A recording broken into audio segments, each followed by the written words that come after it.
Vēl viens ļoti interesants teorijas jautājums. Aplūko situāciju, vai zilā automobīļa vadītājam ir jānogriežas pa labi šajā situācijā? Atbilžu varianti. Jā, ir jānogriežas, vai arī variants B – nav jānogriežas.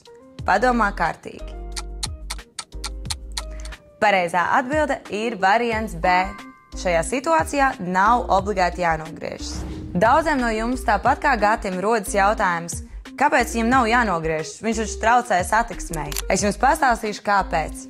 Nav zīmes vai ceļa apzīmējums, kas noteikti, ka no šīs joslas drīz braukt tikai pa labi. Piemēram, zīme braukšanas virziena joslās vai baltas bultas uz brauktuves.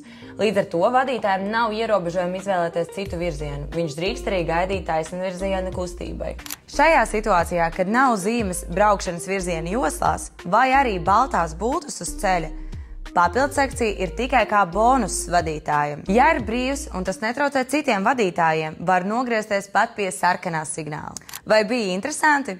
Neaizmirsti sekot līdzi arī citiem teorijas jautājumiem un raksti komentārā, vai tu atbildēji pareizi.